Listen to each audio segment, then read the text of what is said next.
Hello, hello. Isang magandang tanghali, mga sangkay.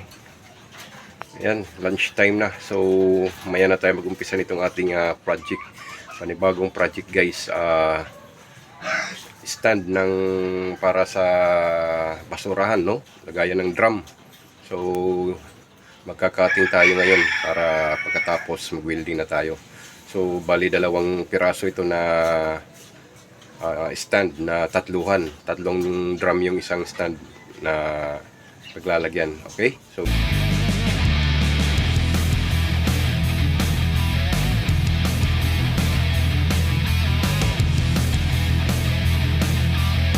ito yung mga material natin, guys. Yan, bumili tayo ng 6 na piraso na angle bar 3x16 na di-uno at saka 12 mm na square bar.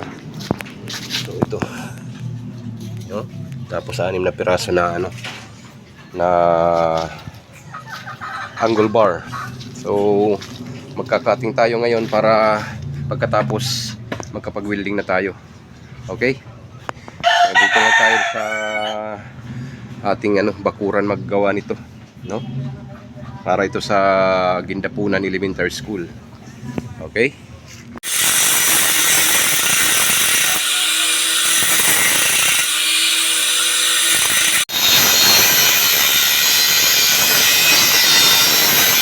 So ayan guys, nakapagputol na tayo ng mga material natin. So start na tayo mag-welding. Okay? Ito na lang muna gamitin natin na welding table natin.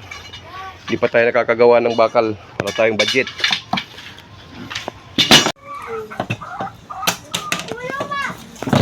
Ayan, welding machine natin na inverter, Daidin. Marami-rami na ring project yung nagawa natin dito, guys.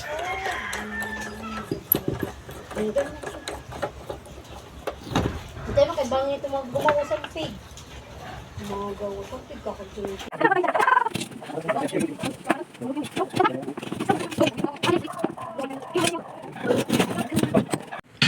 Break time muna guys, break time. Yan. Lunch muna tayo, 1:30 na. Ito yung ulam natin. Lechon manok na lang yung ulam natin guys. Para madali, hindi na magluluto. Maalat.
So ayan mga sangkay, natapos na yung natin, stand, rack, lagayan ng drum para sa basura.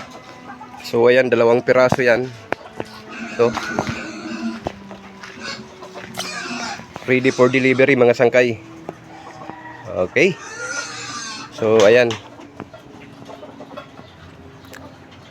Thank you so much sa nagpagawa, Shout out dyan sa Gindapunan Elementary School, no?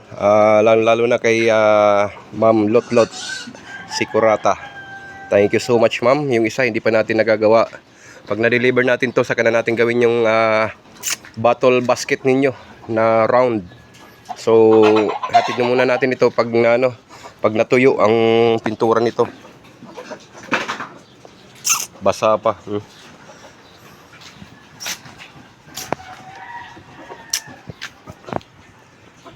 Ito yung na-finish na natin, no? Natapos na natin na rack, patungan ng mga drum para sa basura, para yan dun sa Gindapunan Elementary School. Dalawa yan for delivery na, no?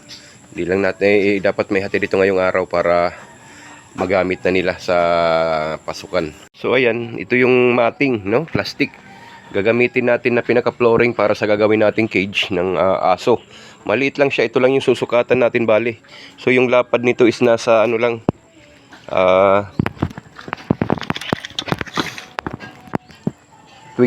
inches, no? 21 inches lang yung lapad. Tapos nasa 4 feet. Nasa 4 feet ata yung nito, haba.